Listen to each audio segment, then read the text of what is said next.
Hey everyone, this is Chris and Sandy with the Chris and Sandy Show, where we get up close and personal with some amazing guests throughout the entertainment industry. And today, like I said in every episode, we got a great one for you. Who do we have? Have award-winning director Traci Hayes. From her upcoming film On the Run to her acclaimed horror film My Bloody Galentine, Hayes has earned recognition in top publications like Deadline and The Hollywood Reporter. And we're excited to talk to her Yes. about all of that and then some more. Welcome to the show. Welcome. Thank you. I am happy to be here. We're a couple states apart, but I love that we can connect. Oh, that's awesome. Are you in California or what? Yeah, I'm actually a native Californian. I was wow. born and raised in Northern California. So now I'm based in Southern California ever since I went to film school, because I've been here for a while. So wow. Yeah. And we've talked with a lot of actors and stuff, and they talked about it was almost a catch-22 since COVID that all the people that moved to LA no longer have to be in LA because they've kind of expanded it where you can send tapes in. So have you noticed that kind of been a change? I've noticed that with meetings, actually. So you would spend an hour in the car driving to a production company or a studio to take a meeting. And a lot of even now, still like it's getting a little bit more 50, but not exactly 50-50 with half in person, half over Zoom. But for the last 2 years, it was just exclusively over Zooms. I would be pitching in, Zooms, meetings in Zooms, table reads on Zoom. So yes, a lot of what I do is over Zoom. So yeah. Yeah. Yes. So tell us more about your upcoming film On the Run.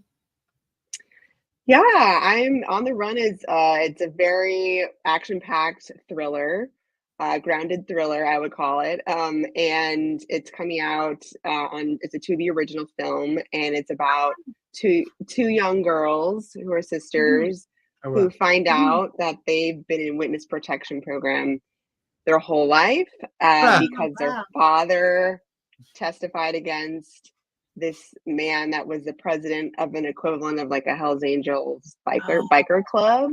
And he gets out of prison and goes on this vendetta to seek revenge on the person who put him there in the beginning. So it's you get a very the two young sisters have to learn to rely on themselves and put aside their differences to work together to survive. So now, was that based on a true story or inspired by what you've seen? The writers, Becky Wingberg and Sarah Eisenberg and I, they had the idea of doing something based on a family in witness protection. The layer of the biker club setting was inspired by a real a woman, Jackie Taylor, who was a young girl in witness protection, and she's probably the only person I could find within social media documentaries. Like, it's witness protection for a reason. They don't want you to know a lot about the program. So taking on a subject matter like this was quite challenging, because I wanted to accurately represent what a family in witness protection would go through. But there's really only one book and Jackie Taylor's personal account. That's pretty much it. So because I guess if anybody ever wrote books, it'd have to be like a ghostwriter or something. Anonymously.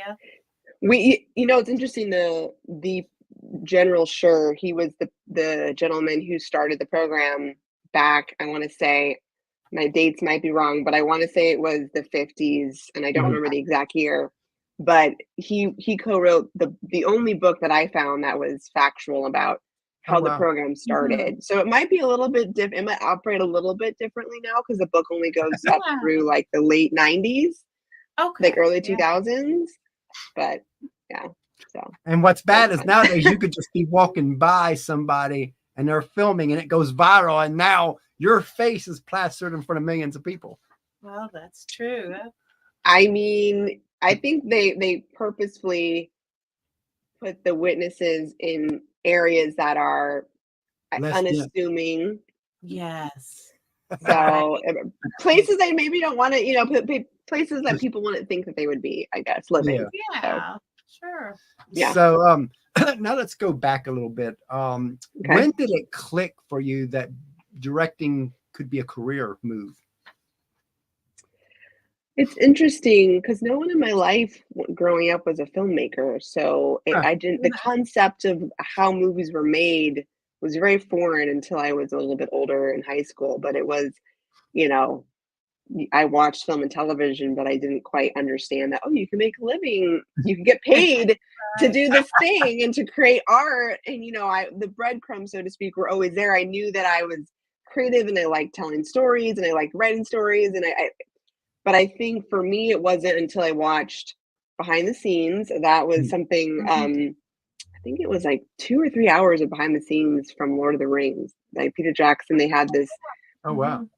The movies came out when I was in high school, the first one, I think. And I just remember looking at that going like, I don't know how to do that or what that's called, but I just fell in love with the process of filmmaking and then took my first film class when I was 16 years old. So, yeah.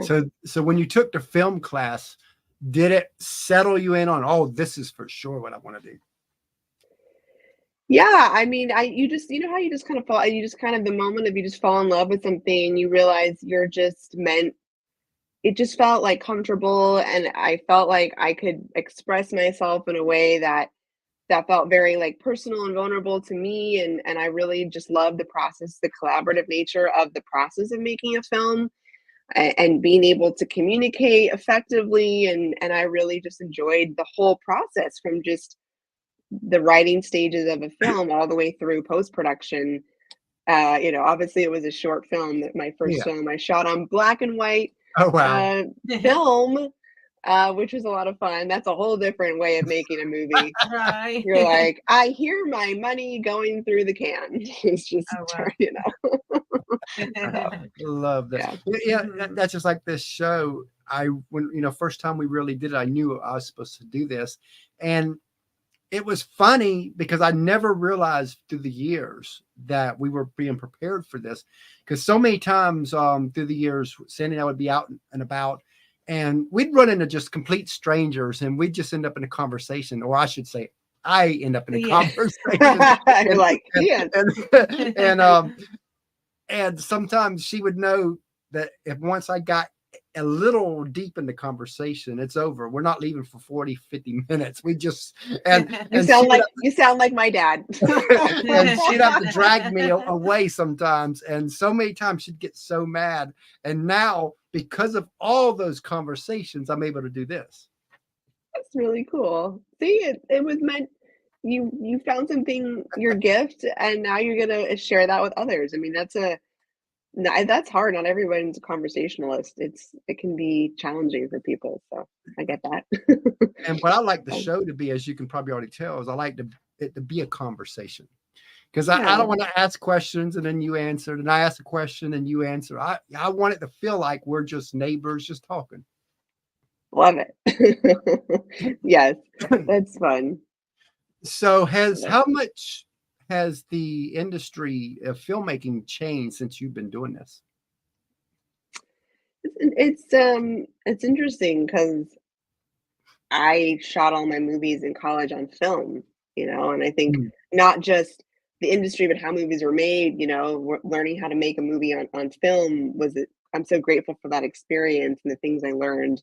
And obviously now shooting digitally and what that's given more access to people that wouldn't have had that opportunity. So I think there's a lot of great things that have come along with the technology and the opportunity and the doors that have been opening up more. I think in 15, I mean, I was right at the end of film going into digital. So I, got the tail end of it. And now I haven't made a movie shot on film since college. So it's been, the way you make movies now. I mean, I don't think in terms of the nuts and bolts of how to tell a story haven't changed, but how you, like, going back to the beginning of our conversation, we were talking about actors and going over Zoom and take out now I'm not going into necessarily casting rooms to watch. I'm watching tapes online or having callbacks over Zoom or doing chemistry reads or table reads. So what we were doing all in person, for the last 10, 12 years, is now some of it's going back, but now there's parts of that process of filmmaking that are virtual now, or tools, for example, that I didn't have access to. Like I used to write everything down and print everything out, and now I do Oh, everything on wow. my iPad. It's all digital, so I can, I can still take notes. Like I'm still writing on the iPad and taking notes, but like Yeah. how I Yeah. software and programs and script notes and final drafts and all those, very much, you utilize the technology to my benefit. So I yeah. love that. So where do you see it going in the future? Because I know that's a tough one because, when you count AI and all that, where do Yeah. you see filmmaking 5-10 years down the road? I'm always the glass half full romantic. So I believe that, if you put positive thought behind something, like I do feel like that's where I want to see the industry. There are people that may Yeah. Yeah. have more bleak outlooks, but personally, like I think that technology has always aided us in a positive way. I think people are scared right now. I think people don't want their jobs to be taken away, and rightly so. I think that there is still that uncertainty, and my Yeah. hope is that Mhm. we're able to use those tools to help us, but not overtake us, and be able to Exactly. give us a place where we're still being able to creatively contribute to the material as a human being, as opposed to a machine. And I think that there's still the way that streaming has changed our business, in terms of you can watch a movie the day it comes out rather than going to the movie theater. And so, there are still it's still going strong, like I still think box office is proving to be a place where people still want to have a communal experience Yeah. in a Oh, movie yeah. theater. And I don't know that that's ever gonna Yep. I don't personally ever want that to go away, because there's nothing like Right. that. It's like going to the theater and watching a play. You're having a communal experience that is something you can never replicate just sitting on the couch at home watching a Yeah. movie on your TV. So I think my hope is that streaming services are able to be, steady, like more steady, in the sense of like they're Mhm. not as everyone's folding into another company, and that's maybe just the way the business always has been, in terms of Yeah. companies Mhm. selling.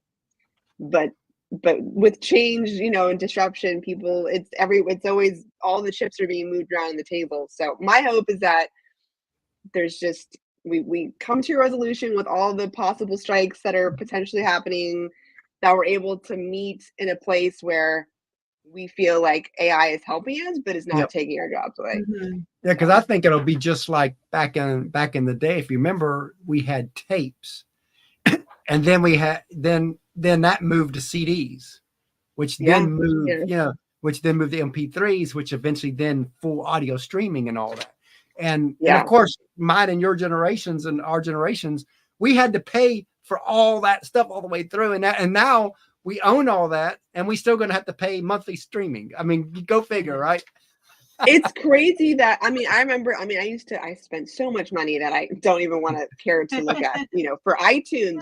I definitely had Mhm. cassette tapes and MP3 players that would skip when I was Yeah. running. You're just like, oh, not the obviously happy to have Spotify and Pandora and whatnot. But yeah, I guess there's something that's like, ultimately, the like, I am a bit of an old soul in the sort of watching a movie on film, reading a newspaper, or listening to something on a record. There's something like textural or like physical that you can't quite replicate when you're looking at something Mhm. digitally produced.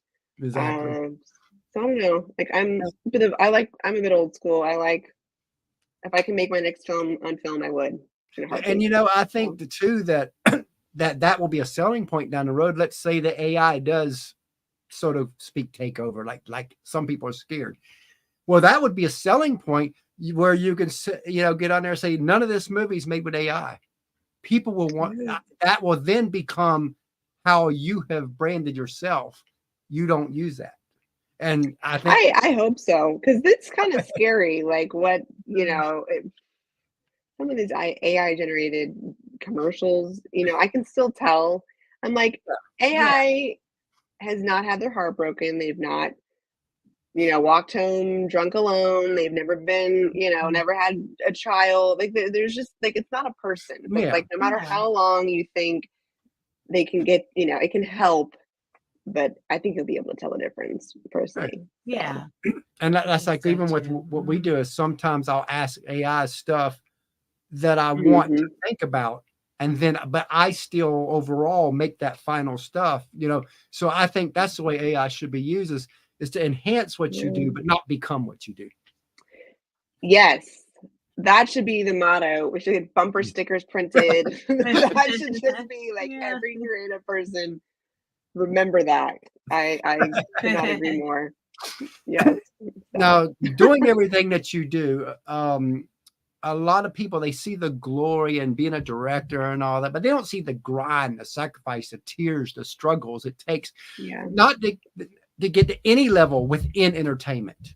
And so, most people kind of don't talk about this side of it, but on our show we do. So let's do it. So let's take a few moments and just tell us a little bit about that side of it and how tough it really is. Yeah, it is not for the faint of heart. That is for sure. You have to be in it for the long haul. It can't be a phase. I think regardless of what you're going after, cinematography, acting, directing, it's such a competitive business. And at the same time, you need those contacts and people to give you the opportunity. It's this interesting ecosystem of people that are in positions of power, so to speak, that can open the door for you to get you to that meeting, to get you to that opportunity. And so I think it's about, like, if you like, I love what I do. Now, every day, is it easy? No, some days I wake up and I'm exhausted.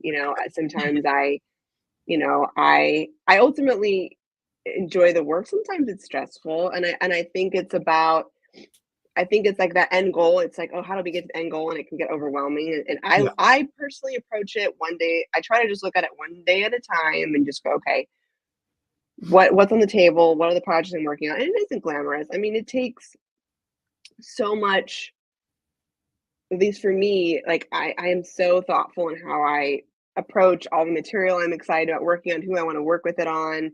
So it's just like the task, the to-do list, I'm a list girl. I love to highlight. I'm very much like, who do I need to call? Who do I, it's all about connection and connecting, staying top of mind for a lot of people. Because think about, I mean, any executive in any of these studios is getting hounded all day long, piles of scripts, lots of people they're meeting. And I think it's like, how do you be your authentic self and continue the follow-up is really important. And I think that's something that I think, I don't know if everyone feels that way, or if that's how people, like, for me, it's like I think the follow-through, the follow-up, the staying connected is the part that I really feel like I've figured out. And I think that's a very much a daily thing, where it's like the strategy about, I'm thinking about it constantly, maybe too much, give myself headaches occasionally, because it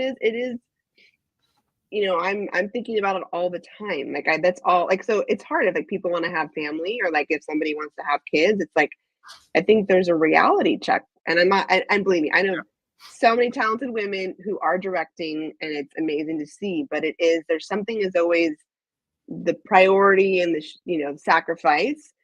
Like, I think that those are all things to think about when you're in the business, especially as a woman. It's like, those are decisions that those are real decisions and real things to think about. So I think that there's constant like strategy and trying to be top of mind and just, showing people what I'm excited about. So it is a daily grind.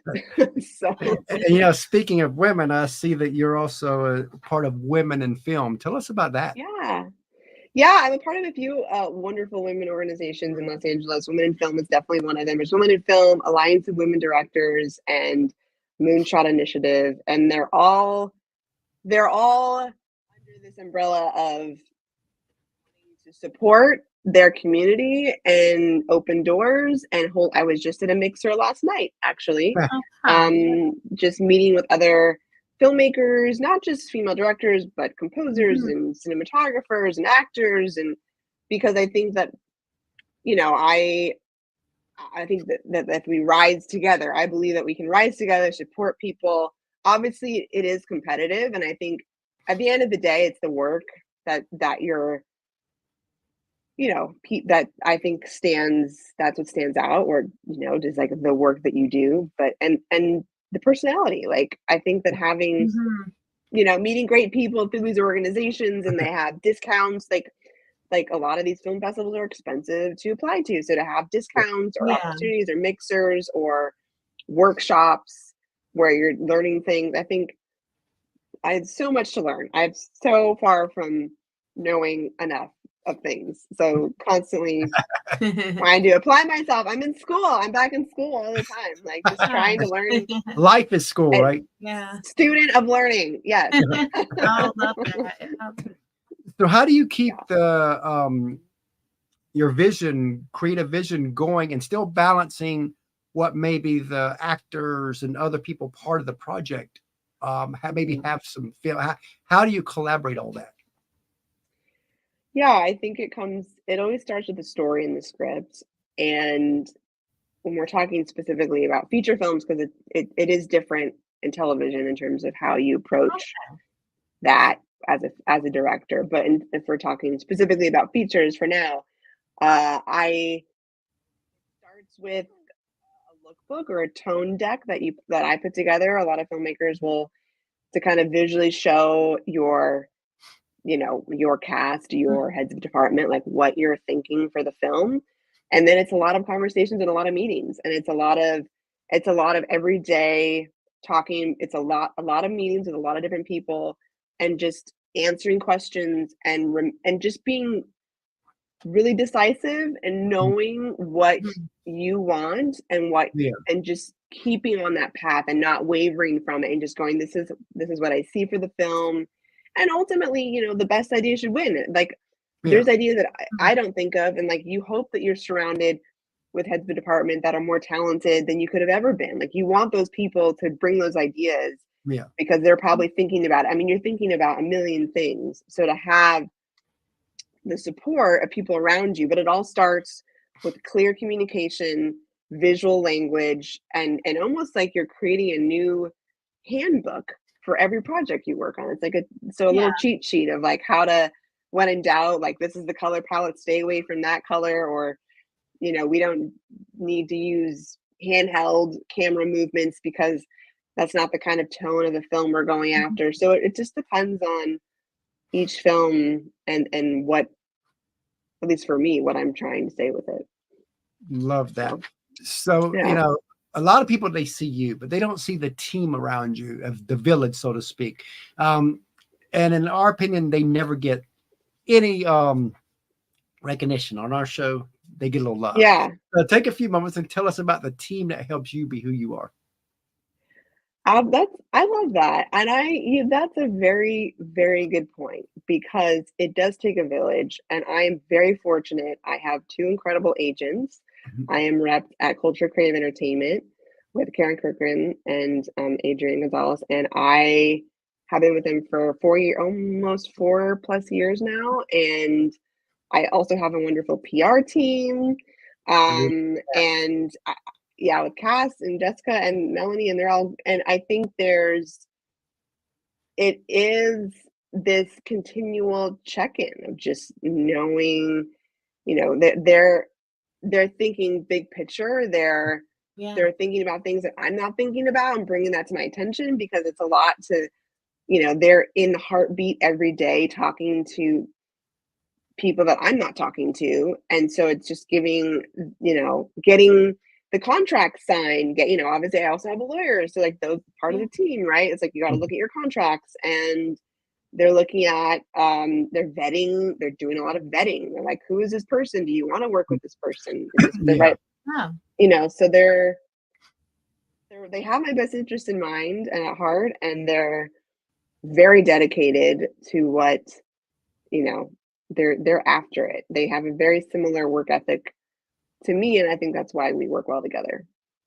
And speaking of teams, this is where we usually bring our 12-year-old in to ask a couple questions because he's our third cousin. He's sick today, so I'll let he's got the Sandy day ask off. his questions. Yes, I'll ask one of his. He always asks, "What is your favorite food?" My favorite food? Yeah, that's his question. That's his main question. Cheese. That's a good one. Yeah, love cheese. Yep, that's so sweet. I'm like cheese. I make cheese boards. I'm like it's a little bit of a food snob when it comes to cheese, I will admit. Yeah, we got back last night from Great Wolf Lodge, and he's like, we spent a few days he's like, I think I'm a little sick. I was like, uh-oh. Yes, it was coming down with a bad cold. So he's trying to recover today. Yeah. So we're hoping we all don't catch it. Hopefully not. No, that's so, no, please stay healthy. Most important thing. Yep. So, how do you stay healthy? Speaking of healthy. I know it's a work life, the whole work life balance thing. I don't think is it's like I don't know that that's a real thing because like in the sense of like I think you can strive for it and I think that that's really important. But I am not consistent. I try to be consistent. I think because ultimately, if I'm not healthy, I can't do my job. Yeah. So I think especially that there's and I tend to get very, I was ill prior to my last film shooting. Oh, wow. And I think it's no matter, how many times you do it, there's always a whirlwind of a tornado, so to speak, of things happening. And I think it comes down to like managing stress, trying to like drink lots of water, vitamin C, electrolytes, trying to eat healthy. I don't drink when I work. I try to just stay, I try to sleep. So important. Like, like even that, like the shot list, the email, it's going to have to wait. Like I have to get 7 or 8 hours of sleep because I'll still be exhausted, but like, if I do not get that sleep, I do not function and I cannot, give my, self the energy, so to speak, and just there needs to be rest, and self-care is so important and I need to do more of it, but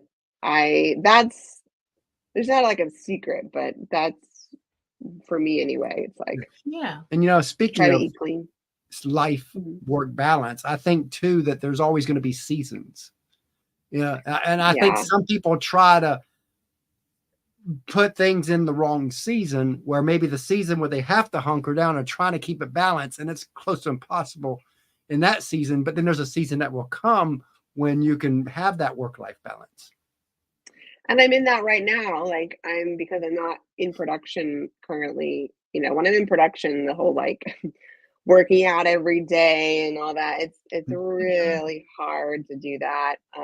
But when I'm in development, I'm not on set. I feel like that season is more, so I have more of a set schedule, which it's not really, it's not really a set schedule, but it's a routine, I should say. So I think it's important. So if you could have any actor or actress work on any of your projects, who would it be? It would be like your dream actor or actress. That is such a tough question. Or name couple, because that way you don't have to be like on one. Yeah, there's so many.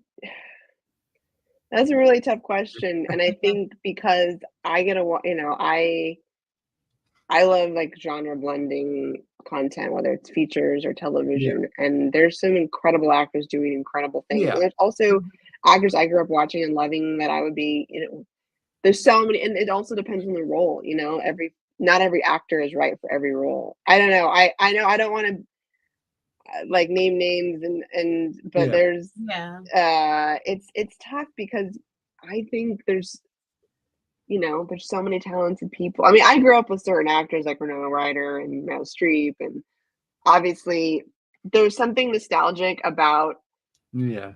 working with somebody you grew up watching when you were a kid, if that makes sense. Yeah. Like, I think Yeah, that feels different. that makes sense. So that would be kind of, I mean, that's just like a different layer of just mad respect, obviously, just to be working with people you greatly respect, that you kind of got to see, you know, growing up. Yeah, there's definitely a lot of actors I grew up watching.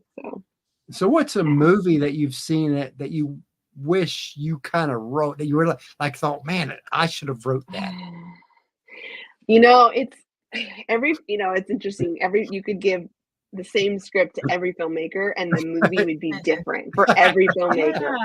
So I'm gonna kind of tweak my response in that. I guess my favorite movie that I would have loved to have been a part of would have been Back to the Future. That's my favorite movie of all time.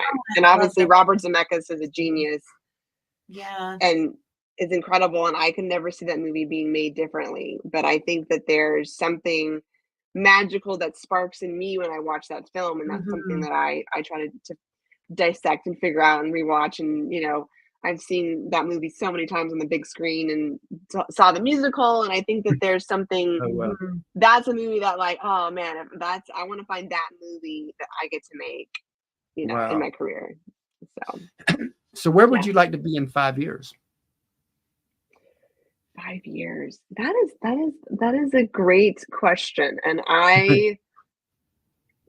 there's so much of what I do is out of my control, but the things I can control in terms of work, collaboration, finding great people to work with, great stories. I think, to me, in 5 years, I just want to be in a place where I'm able to work in both film and television as a director, and being able to really pick and choose the projects that I want to work on, that I feel the most passionate about telling, and just being able to do that without thinking about, being financially secure, and just being in a place where I am, just giving that my 110% focus, all the time. That's where I see myself in 5 years. Love that. Let's look, say, 20 years down the road, and whatever success looks like to you, you're there. What do you hope you never forget along that journey? I think it's, no matter how people perceive you, or the sort of change or the things that you go through, I think being authentically myself and remembering to just stay humble but hungry, and being able to just be around people that remind me of that. I think, people that will keep me in check and be real, because I think you need that balance of, with success also comes a lot of self-doubt, because you're now at this place in your career where it's like the expectations are so much higher and greater, and it's like this double-edged sword of, like, these Oscar winner, filmmakers or actors, like the bar is set so incredibly high. And I think it's just that you have to deliver, and like that is a lot of pressure, So. And I think a lot of people always talk about that they don't want the yes ma'am, yes sir type of. I think you need both. I think you need the encourager around you, that way to keep you that like you just said, the self-doubt that, oh yes, you can do it, you're good, you're best, but you also need that person that can kick you in the butt too. Yeah, and I think it's like both, it's like, I think that I think that's why you have representation, and I think a lot of what my reps are doing is like, they're always having your best interest, but they're always going to be real and be like, these are the cards on the table. It's like, and we want to we'll kick some butt. So I do think that there is, I couldn't agree more, Chris. I do think there's just like, I'm the people that I've been able to get to know and collaborate with over the years, a lot of them are rising to success in great ways. And I'm so proud of what they're doing, and just getting to like sit down and talk with them, and just, there's still the person I met when we were, 21 years old, 21, like in college, just like nerdy filmmakers. And like, that's the kind of thing that like, I love to see, because like that's ultimately who I am, you know. It's just like a nerdy, creative, curious kid who like wants to keep making entertainment and giving people a place to escape to and learn something new about themselves, or escape to a world that brings them hope, or maybe gets them to think about something differently. So that's like a really incredible privilege to be able to do that. Love that. So as we come to our last question here, what advice would you give that person that wants to do what you do? Yeah. As a director, I think there is no one path. It is very, there's so many factors. And I would say to somebody who's emerging that is trying to direct their first feature or wants to become a filmmaker, is to not give up, to remain true to their voice, and just continue to work on the things that they're excited about and the stories that they want to tell. And I think the more that they learn what their voice is and the more they get to explore that and make films, I think just they will become more confident in their craft. So just keep doing what they're doing and meeting more people. And I think connecting and working as much as possible, because I think you only learn through doing. And I think and not be afraid of failure, because I fail all the time. And I think the only way I grow is through failure. So love that answer. Love it. So as we close out, one last thing, any final parting words?